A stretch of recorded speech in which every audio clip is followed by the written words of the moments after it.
एक टर्म अपने को सी बेटा गॉस लॉ इन मैग्नेटिज्म, ठीक है, Gauss theorem in magnetism.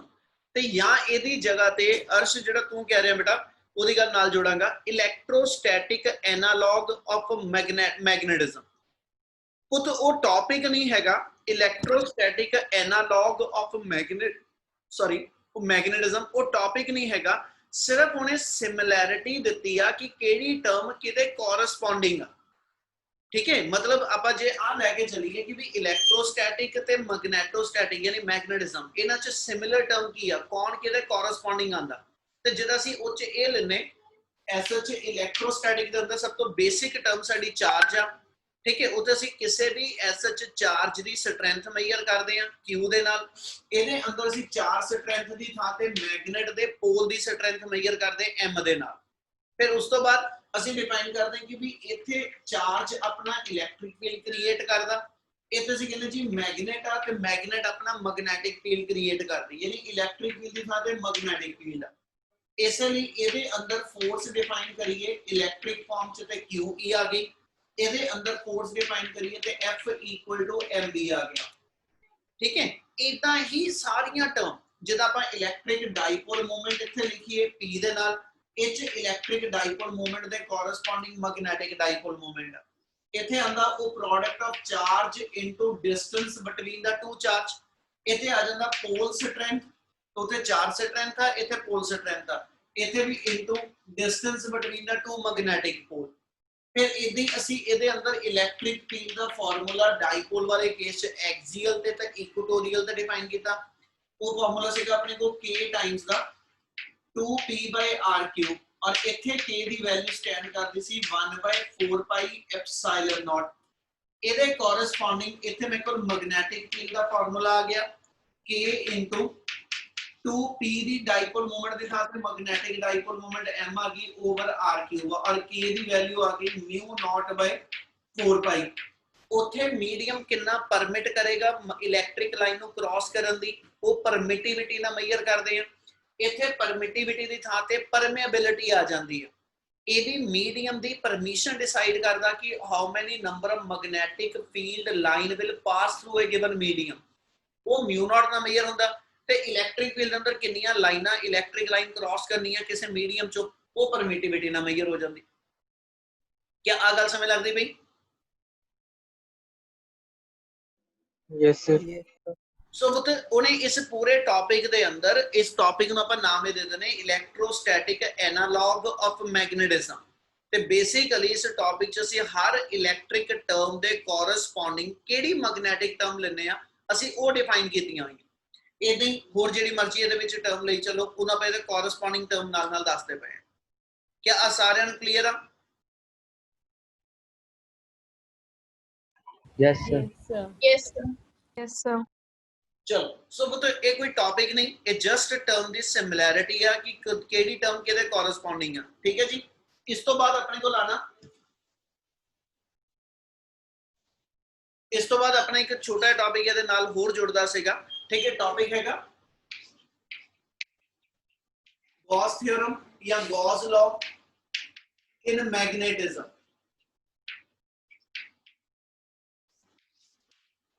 Gauss law in magnetism ਆਪਾਂ ਇਹਨੂੰ ਐਕਸਪਲੇਨ ਕਰਨ ਲਈ ਪਹਿਲਾਂ ਐਸਾ ਜੋ ਗॉस ਥਿयोरम ਇਨ ਇਲੈਕਟ੍ਰੋਸਟੈਟਿਕ ਡਿਫਾਈਨ ਕਰੀਏ।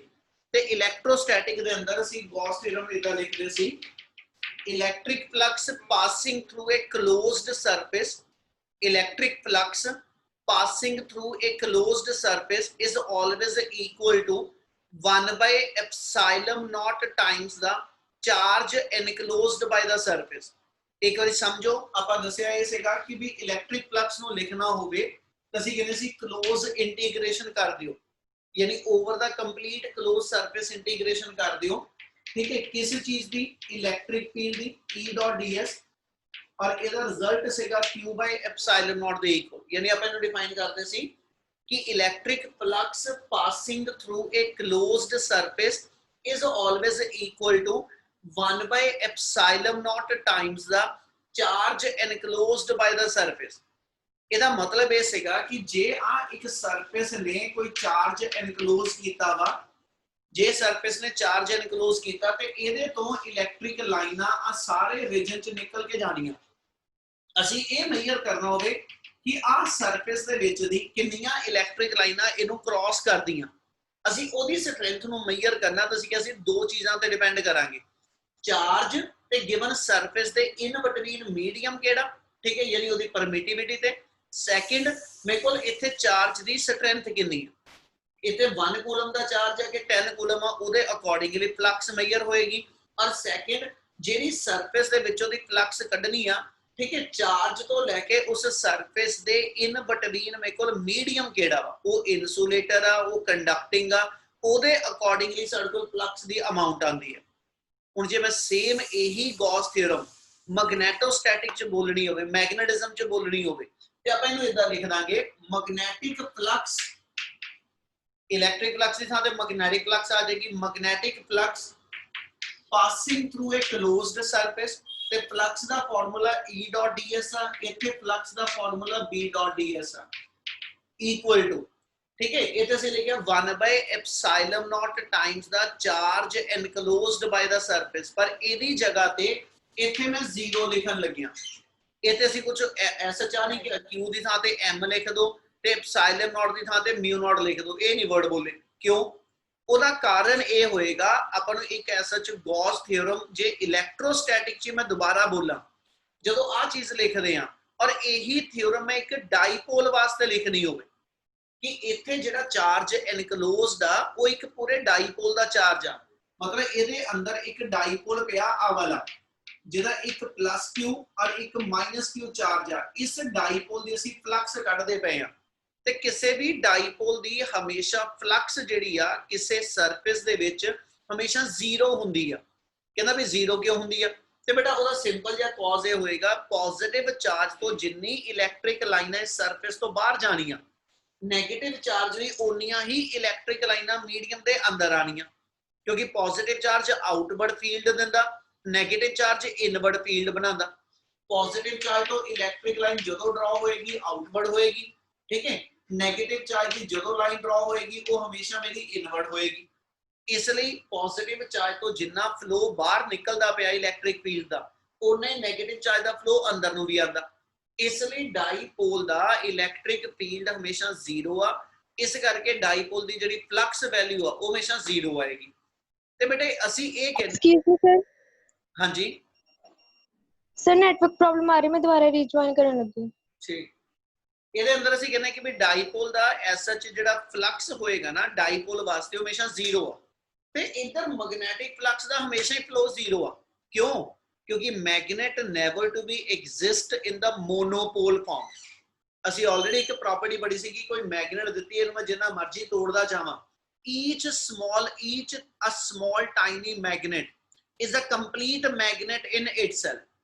छोटे तो छोटा पीस भी जिहड़ा वा तुसीं इहनूं जदों तोड़दे जाओगे ना ते असीं अगे लास्ट पहुंच जाइए ते एटम रह गए। ते असीं एक टॉपिक पढ़िया atom as a magnetic dipole, ਇਹਦਾ मतलब एटम अपने आप च कंप्लीट डाईपोल आ ते जदों इहनूं मैं तोड़दा एटॉमिक लेवल ते पहुंच जाऊंगा ना ते इवन इन दैट केस जिहड़ा सिंगल एटम भी बचेगा ना वो भी कंप्लीट डाईपोल आ। ਇਹਦਾ मतलब ਇਹ ਹੋ ਗਿਆ कि भी मैगनेट जदों भी ਆਪਾਂ डेवलप करांगे वो हमेशा डाईपोल ਦੀ फॉर्म ਚ आ, वो मोनोपोल फॉर्म च एग्जिस्ट नहीं करती। ते जे मोनोपोल नहीं होएगा ते फिर ਇਹਦਾ मतलब ਇਹ ਹੋਇਆ कि भी किसी भी मीडियम ਦੇ अंदर ਤੁਸੀਂ ਆ नहीं कह पाओगे ਕੱਲਾ ਆ नॉर्थ पोल ਪਿਆ, ठीक है। जे ਮੇਰੇ ਕੋਲ ਤੇ ਮੈਗਨੇਟ ਦਾ ਪੋਲ ਹੋਏਗਾ ਤੇ ਇਸ ਦੇ ਅੰਦਰ ਜਿਹੜੀ ਮੈਗਨੇਟ ਆ ਉਹ ਹਮੇਸ਼ਾ ਹੀ ਡਾਈਪੋਲ ਦੀ ਫਾਰਮ ਚ ਹੋਏਗੀ। नॉर्थ पोल तो जिन्नी मैग्नेटिक फील्ड लाइनां बाहर निकलनियां वा, साउथ पोल दियां ओनियां ही मैग्नेटिक फील्ड लाइनां अंदर नूं आनियां। ਇਹਦਾ मतलब नेट फ्लो मैग्नेटिक फील्ड ਦਾ ਕਿਸੇ ਵੀ ਗਿਵਨ ਸਰਫੇਸ ਚੋਂ ਹਮੇਸ਼ਾ ਜ਼ੀਰੋ ਆ। ਆ ਗੱਲ ਸਮਝ ਲੱਗੀ ਜੋ ਲਾਸਟ ਦੱਸਦਾ ਪਿਆ? Yes sir. ਇਹਦਾ मतलब ਫਿਰ ਇਹ ਹੋ ਗਿਆ ਕਿ ਜਦੋਂ ਵੀ ਤੁਸੀਂ ਐਸ ਸੱਚ ਕਿਸੇ ਮੈਗਨੇਟ ਨੂੰ ਕਿਸੇ ਐਸ ਸੱਚ ਰੀਜਨ ਚ ਐਨਕਲੋਜ਼ ਕਰੋਗੇ, ठीक है, ਉਹਦੀ ਆਊਟਵਰਡ ਤੇ ਇਨਵਰਡ ਫਲਕਸ ਹਮੇਸ਼ਾ ਆਪਸ ਚ ਇਕੁਅਲ ਹੋਏਗਾ, ਜਿਹਦੇ ਕਰਕੇ ਗਿਵਨ ਸਰਫੇਸ ਦੇ ਅੰਦਰ ਇਲੈਕਟ੍ਰਿਕ ਫਲਕਸ ਦੀ ਅਮਾਉਂਟ ਹਮੇਸ਼ਾ ਜ਼ੀਰੋ ਰਹੇਗੀ। ਇਹਨੂੰ ਅਸੀਂ ਨਾਮ ਦਿੰਨੇ ਇਹ ਗੌਸ ਲਾਅ ਇਨ ਮੈਗਨੇਟਿਜ਼ਮ। ਹੁਣ ਇਹੀ ਚੀਜ਼ ਜਿਵੇਂ ਤੇ ਜ਼ੀਰੋ ਸਿੱਧੀ ਨਾ ਲਿਖ ਕੇ ਲਿਖਣੀ ਹੋਵੇ ਹਨਾ, ਇਹਨੂੰ ਮੈਂ ਇਦਾਂ ਲਿਖਾਂਗਾ। ਆਪਾਂ ਜੇ ਇੱਕ ਚੀਜ਼ ਧਿਆਨ ਦਿਓ ਆਪਾਂ k ਜਦੋਂ ਡਿਫਾਈਨ ਕਰਦੇ ਹਾਂ ਇਹ ਚ 1/4 ਪਾਈ ਐਪਸਾਈਲਨ ਨॉट ਆ, ਯਾਨੀ ਇੱਥੇ 1/ε ਨॉट ਆਂਦਾ। ਪਰ ਜਦੋਂ ਇਹੀ k ਤੁਸੀਂ ਐਸ ਚ ਮਿਊ ਨॉट ਦੀ ਫਾਰਮ ਚ ਹਨਾ, ਉਹਦੇ ਵਿੱਚ ਮਿਊ ਨॉट ਨਿਊਮੀਨੇਟਰ ਚ ਤੇ ਜਿਹੜਾ k ਦੇ ਅੰਦਰ ਮੇਰੇ ਕੋਲ ਆ ਵਾ ਇਹ ਡਿਨੋਮੀਨੇਟਰ ਚ। ਇਹਦਾ ਮਤਲਬ ਜੇ ਮੈਂ ਇਹਨੂੰ ਲਿਖਦਾ ਹੋਵੇ ਫਲਕਸ ਨੂੰ ਤੇ 1/ε ਨॉट ਦੀ ਥਾਂ ਤੇ ਮੈਂ ਮਿਊ ਨॉट ਲਿਖ ਲਾਂਗਾ, 1/ε ਨॉट ਦੀ ਥਾਂ ਤੇ ਮਿਊ ਨॉट ਲਿਖ ਲਾਂਗਾ।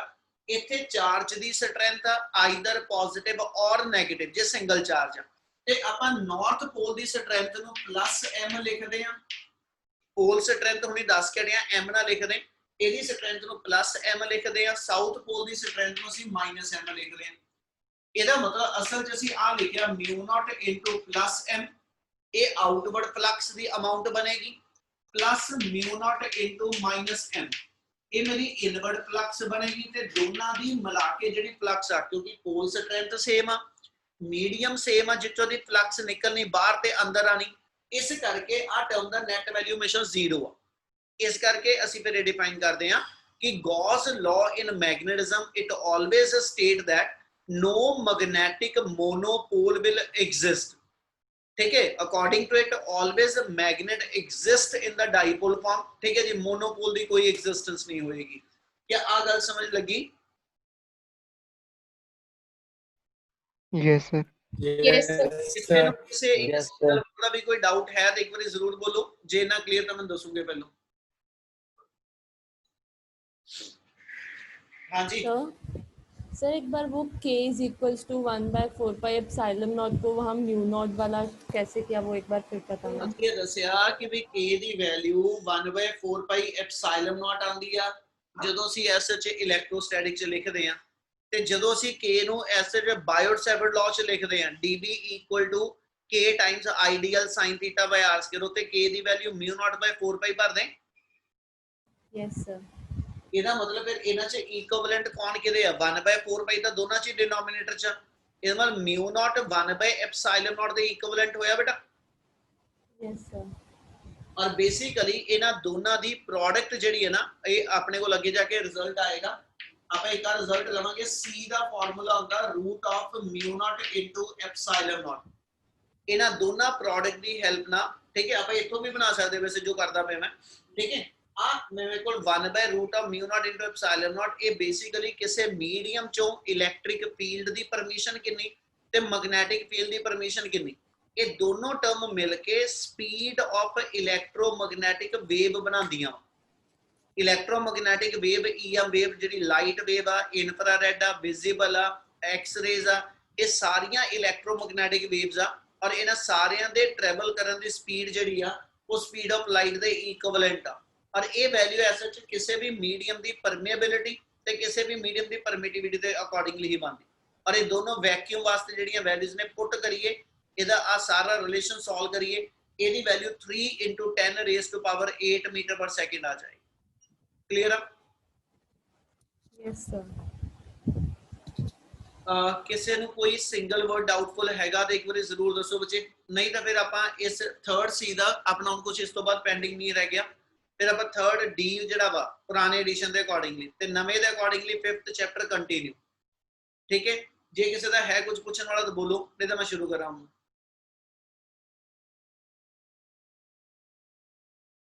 चलो सर बोलो जी। सर c = 1/√μ0 ε0 सर वो दसो। हाँ जी सर c = 1/√μ0 ε0। वो तो मैं क्या कि ਜਦੋਂ 5th यूनिट पढ़ते हो ना, ਉਹਦੇ ਦੀ ਡੈਰੀਵੇਸ਼ਨ 5th यूनिट ਚ ਵੀ ਨਹੀਂ ਹੈਗੀ ਆਪਣੇ ਕੋਲ, ਡੈਰੀਵੇਸ਼ਨ ਉੱਤੇ ਵੀ ਕੱਟੀ ਹੋਈ ਆ। ਸਪੀਡ ਆਫ ਇਲੈਕਟ੍ਰੋਮੈਗਨੈਟਿਕ ਵੇਵ, ਤੁਸੀਂ ਕਹਿੰਦੇ ਸਪੀਡ ਆਫ ਲਾਈਟ ਜਿਹੜੀ ਆ 3 × 10⁸ ਮੀਟਰ/ਸੈਕਿੰਡ ਆ, ਕਿੱਥੋਂ ਆਈ? ਜੇ ਮੈਂ ਉਹਦਾ speed of electromagnetic wave the formula drive ਕਰਨਾ ਹੋਵੇ ਤੇ ਉਹਦਾ ਰਿਜ਼ਲਟ ਇਹ ਨਿਕਲ ਕੇ ਆਏਗਾ ਕਿ c ਦਾ ਫਾਰਮੂਲਾ 1/√μ0 × ε0 ਆਂਦਾ ਵਾ। ਗੱਲ ਸਮਝ ਲੱਗੀ ਜੋ ਬੋਲ ਰਿਹਾ? ਹਾਂਜੀ ਸਰ। ਇਹਦਾ ਮਤਲਬ ਉਹ ਐਸ ਚ 5th यूनिट ਦੇ ਅੰਦਰ ਹੈ ਨਾ, ਜੇ ਇਹਨੂੰ ਦੇਖਣਾ ਵਾ ਰੈਫਰੈਂਸ ਵਾਸਤੇ ਤੇ ਇਲੈਕਟ੍ਰੋਮੈਗਨੈਟਿਕ ਵੇਵ ਵਾਲਾ 5th यूनिट ਖੋਲੀਓ, ਉਹਦੇ ਚ ਸਪੀਡ ਆਫ ਇਲੈਕਟ੍ਰੋਮੈਗਨੈਟਿਕ ਵੇਵ ਦੀ ਡੈਰੀਵੇਸ਼ਨ ਦਿੱਤੀ ਹੋਈ ਹੈ। ਡੈਰੀਵੇਸ਼ਨ ਆਪਣੇ ਸਿਲੇਬਸ ਹੈ ਨਹੀਂ, ਪਰ ਆਪਾਂ ਨੂੰ ਡਾਇਰੈਕਟ ਫਾਰਮੂਲੇ ਦੀ ਲੋੜ ਪੈ ਜਾਂਦੀ ਹੈ, ਠੀਕ ਹੈ, ਉੱਥੇ ਦਿੱਤਾ ਵੀ ਹੋਇਆ ਹੈ ਫਾਰਮੂਲਾ। ओके जी हाँ रणदीप जी सर। क्लियर है बच्चे हाँ जी। हाँ जी सर। चलो होर किसी का कोई डाउट है तो एक बार बोलो जल्दी जल्दी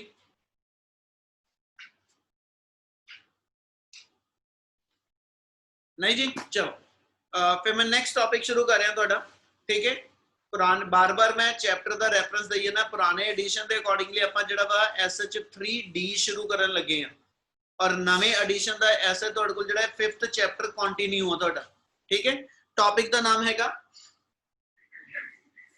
टॉपिक का नाम अपने को आना बोहर मैग्नेटोन एक सेकंड चल टॉपिक का नाम आना अपने को बोहर मैग्नेटोन बोहर मैग्नेटोन और मैग्नेटिक डाइपोल मूवमेंट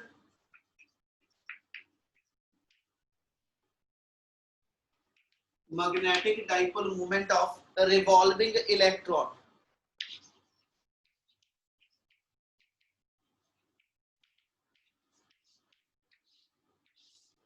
जिहड़ा वो तो पिछे आप एक टॉपिक है पढ़िया ठीक है जी atom as a magnetic dipole गल हुण भी उसे दी ही कंटिन्यू करांगा atom as a magnetic dipole जब आप कहा कि भी एटम दे अंदर न्यूक्लियस दे अराउंड जदों इलेक्ट्रॉन सर्कुलेट करदा ते motion of electron is equivalent to current motion of an electron is equivalent to current and current is responsible to produce the magnetism and the material which will have some magnetism ठीक है it must have some magnetic dipole moment ਇਹਦਾ ਮਤਲਬ ਇਹ ਹੋਇਆ ਅਸੀਂ ਜੇ ਆ define ਕਰੀਏ ਕਿ ਜੇ ਇਸ ਨਿਊਕਲੀਅਸ ਦੇ ਅਰਾਊਂਡ ਇੱਕ ਇਲੈਕਟ੍ਰੋਨ ਮੂਵ ਕਰਦਾ ਪਿਆ ਠੀਕ ਹੈ ਜੇ ਅਸੀਂ ਡਿਫਾਈਨ ਕਰੀਏ ਕਿ ਆਪਣੇ ਕੋਲ ਕੋਈ ਨਿਊਕਲੀਅਸ ਹੈਗਾ ठीक है इस एटम के अंदर और ਇਹਦੇ ਅਰਾਊਂਡ ਇਹਦਾ ਇਲੈਕਟ੍ਰੋਨ ਜਿਹੜਾ ਉਹ ਇੱਕ ਸਰਕੂਲਰ ਆਰਬਿਟ ਚ v ਵੈਲੋਸਿਟੀ ਨਾਲ ਮੂਵ ਕਰਦਾ ਪਿਆ ਔਰ ਸਰਕੂਲਰ ਆਰਬਿਟ ਦਾ ਅਸੀਂ ਰੇਡੀਅਸ r ਡਿਫਾਈਨ ਕਰ ਦਈਏ ਤੇ ਇਸ ਮੂਵਮੈਂਟ ਤੇ motion of electron is equivalent to current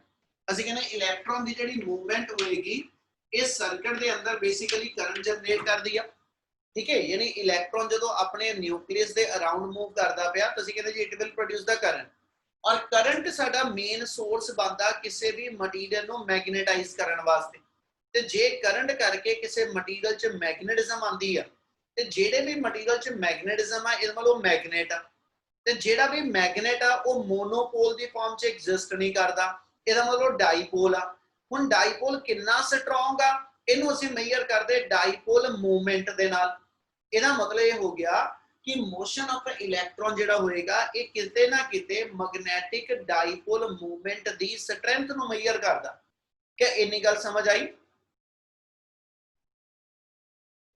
yes sir yes sir. बच्चे गल सारे नु यस सर मैं Yes, sir.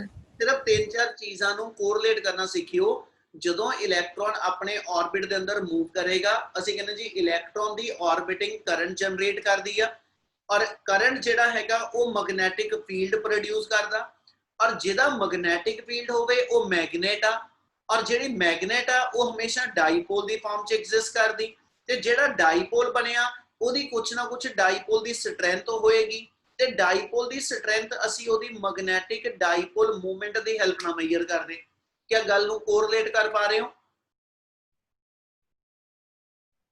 Yes sir yes sir ठीक है सो इसे चीज नु लेके उन्हें मतलब ये क्या फिर कि मैग्नेटिक डाइपोल मूवमेंट दी वैल्यू कैलकुलेट करो किदी रिवॉल्विंग इलेक्ट्रॉन और जेड़ा SH revolving electron the magnetic dipole movement ਅਸੀਂ ਕੱਢਣੀ ਆ ਹਨਾ ਜੇ एसएच मैं ये ले लवा कि वो रिवॉल्विंग इलेक्ट्रॉन मेरे को न्यूक्लियस दे अराउंड फर्स्ट ऑर्बिट च मूव करदा रिवॉल्विंग इलेक्ट्रॉन न्यूक्लियस दे अराउंड फर्स्ट ऑर्बिट च मूव करदा ਤੇ ਉਹਦੀ ਫਸਟ ਆਰਬਿਟ ਦੇ ਅੰਦਰ ਜਿੰਨੀ ਮੈਗਨੈਟਿਕ ਡਾਈਪੋਲ ਮੂਵਮੈਂਟ ਦੀ ਵੈਲਿਊ ਆਏਗੀ ਉਹਨੂੰ ਅਸੀਂ ਐਸਐਚ ਬੋਹਰ ਮੈਗਨੀਟੋਨ ਕਹਿੰਦੇ ਮਤਲਬ ਬੋਹਰ ਨੇ ਇਹ ਥਿਊਰੀ ਪ੍ਰਪੋਜ਼ ਕੀਤੀ ਆ ਇਸ ਲਈ ਉਹਦੀ magnetic dipole movement of a revolving electron in first orbit is called as the Bohr magnetic dipole movement ਤੇ ਅਸੀਂ ਉਹਨੂੰ ਇਨ ਸ਼ਾਰਟ ਚ ਬੋਹਰ ਮੈਗਨੀਟੋਨ ਕਹਿੰਦੇ ਆ ਕੀ ਟਰਮ ਸਮਝ ਆਈ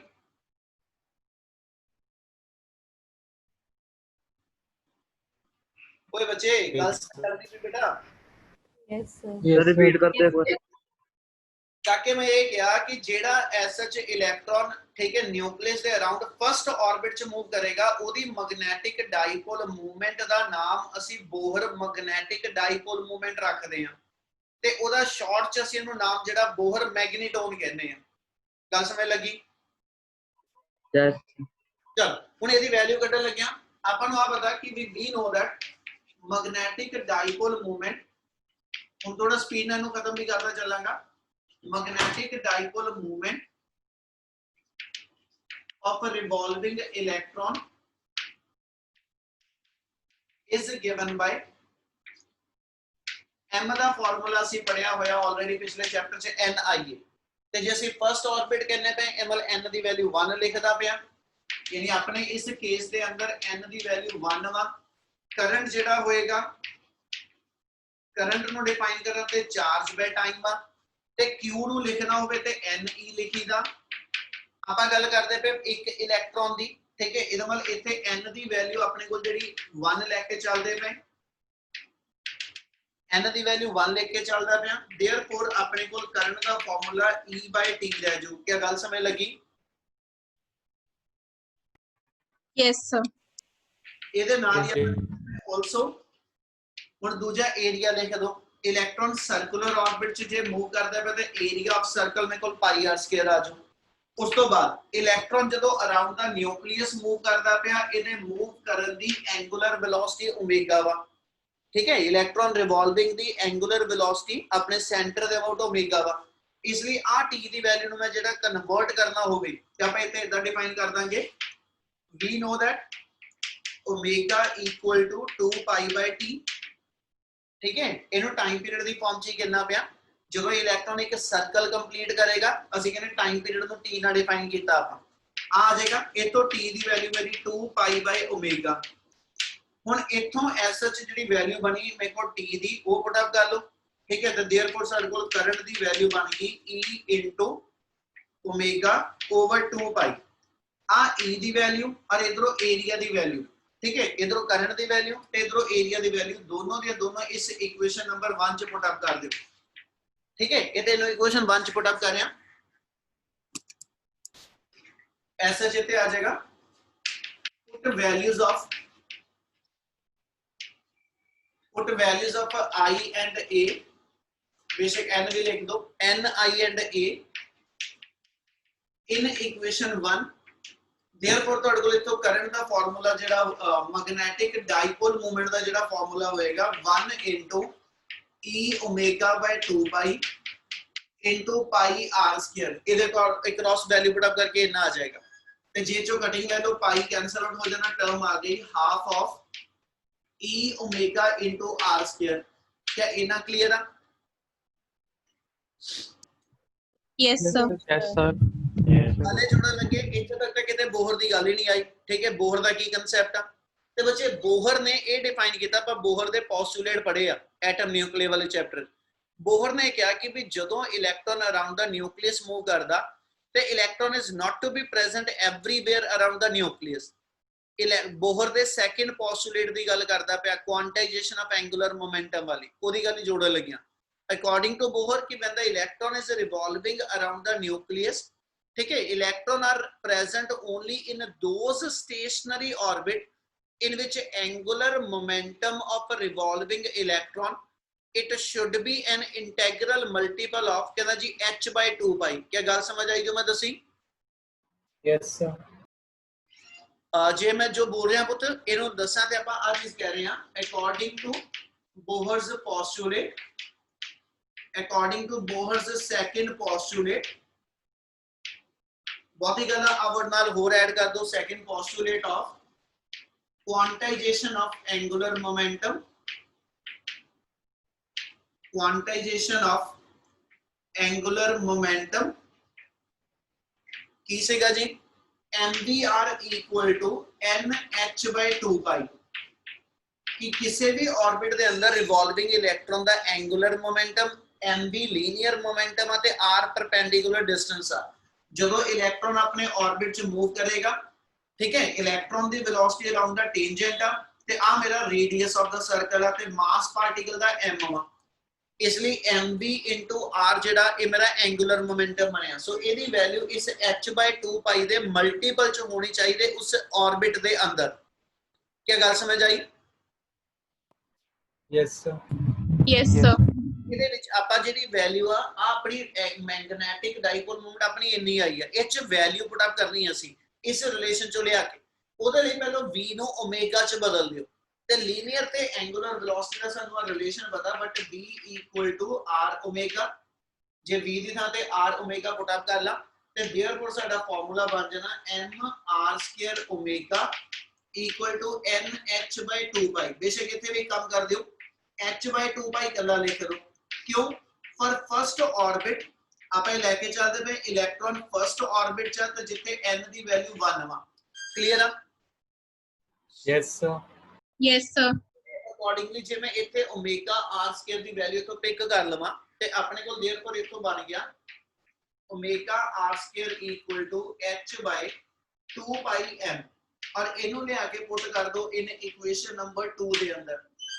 ਠੀਕ ਹੈ, ਜੇ ਇੱਥੇ ਦੀ ਵੈਲਿਊ ਪੁੱਟ ਅਪ ਕਰ ਲਈਏ ਤੇ ਆਪਣੇ ਕੋਲ ਰਿਜ਼ਲਟ ਬਣ ਜਾਏਗਾ m ਇਕੁਅਲ ਟੂ और a वैल्यू 2 च पुट अप कर दियो इस जगह पे m ਦਾ ਫਾਰਮੂਲਾ ਆ ਗਿਆ half e into omega r square ਤੇ ਓਮੇਗਾ r ਸਕੁਅਰ ਦੀ ਥਾਂ ਤੇ ਸਾਰੀ ਵੈਲਿਊ ਆ ਜੂ ਆਪਣੀ ਟਰਮ ਆ ਗਈ h ਅਪਨ 2 ਪਾਈ m ਤੇ देयरफॉर ਇਹਨੂੰ ਜੇ ਅਰੇਂਜ ਕਰੋ m ਦਾ ਫਾਰਮੂਲਾ ਬਣ ਗਿਆ e ਇਨਟੂ h ਅਪਨ 4 ਪਾਈ m। ਅਗਰ ਸਮਝ ਲੱਗੀ?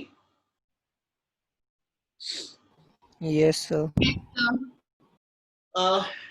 एक चीज दोबारा विच इंट्रोड्यूस ही करन लग्या अपना m ते आ गया पर ये सिर्फ फर्स्ट ऑर्बिट ਲਈ आ गया। पहले चलो इदां कर देने ਆਪਾਂ ਇਹਨੂੰ ਇੱਥੇ ਕੰਪਲੀਟ ਕਰ ਲਾਂਗੇ।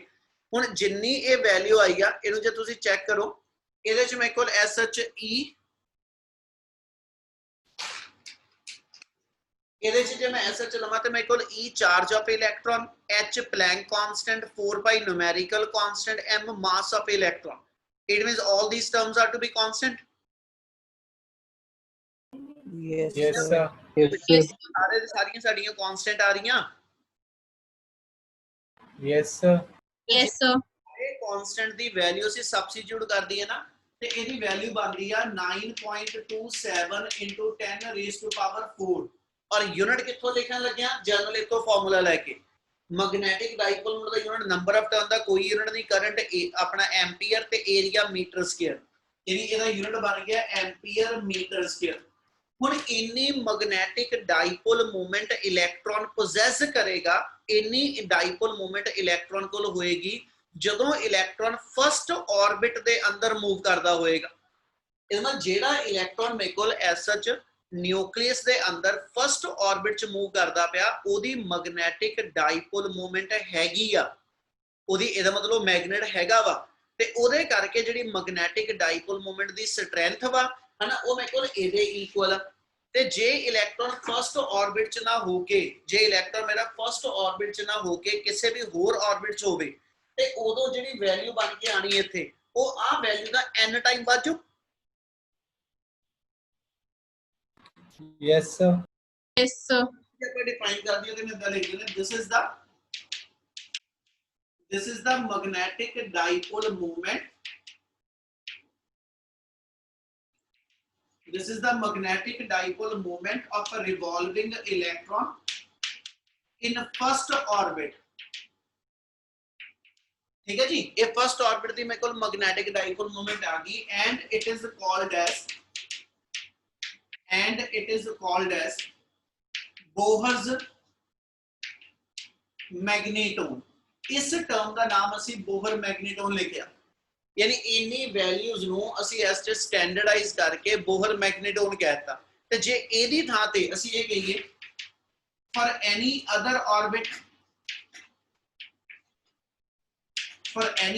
orbit, ठीक है, m ਦੀ ਵੈਲਿਊ ਬਣ ਜਾਏਗੀ n ਟਾਈਮਸ ਦਾ ਔਰ ਇਸ ਸਾਰੇ ਦੇ ਸਾਰੇ ਜਿੰਨੇ ਵੀ ਆ ਕਾਂਸਟੈਂਟ ਆਏ ਨਾ ਇਹਨੂੰ ਇੱਕ ਸਿੰਗਲ ਕਾਂਸਟੈਂਟ ਦੇ ਨਾਲ ਅਸੀਂ ਰਿਪਲੇਸ ਵੀ ਕਰ ਦਈਦਾ। ਇਹਨੂੰ ਅਸੀਂ ਮਿਊ b ਲਿਖ ਦਿੰਨੇ ਆ, ਇਹਨੂੰ ਅਸੀਂ ਮਿਊ b ਵੀ ਲਿਖਦੇ। ਮਿਊ b ਉਹਨੇ ਸਿੰਬਲ ਯੂਜ਼ ਕੀਤਾ ਬੋਹਰ ਮੈਗਨੀਟੋਨ ਵਾਸਤੇ, ਇਹਦੇ ਨਾਲ ਇਹਨੂੰ ਬ੍ਰੈਕਟ ਦੇ ਦਿਆਂ, ਯਾਨੀ ਆ ਟਰਮ ਮੇਰੀ ਬੋਹਰ ਮੈਗਨੈਟਿਕ ਡਾਈਪੋਲ ਮੂਵਮੈਂਟ ਜਾਂ ਬੋਹਰ ਮੈਗਨੀਟੋਨ that is the कहना जी value for magnetic dipole moment for revolving electron in the first orbit. So first orbit ਦੀ ਜਿੰਨੀ magnetic dipole moment ਆ ਇਹਨੂੰ n ਨਾਲ multiply ਕਰ ਦਿਓ ਤੇ ਤੁਹਾਨੂੰ ਕਿਸੇ ਵੀ ਹੋਰ orbit ਦੇ ਅੰਦਰ ਜਿੱਥੇ ਵੀ electron move ਕਰਦਾ ਪਿਆ ਉਸ orbit ਦੇ ਅੰਦਰ ਉਹਦੀ magnetic dipole moment ਦੀ value ਮਿਲ ਜਾਏਗੀ। क्या ਇੰਨੀ ਗੱਲ ਸਮਝ ਲੱਗੀ? Yes. इस पूरे टॉपिक जे किसी को कोई डाउट एक बार जरूर बोलो जे इना समय लग रहा है तो मैं सब तो पहले दसूंगा जी।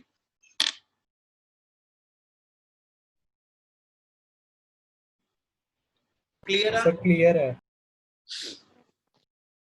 नहीं देखदा क्लियर है कि ओदा क्लियर है?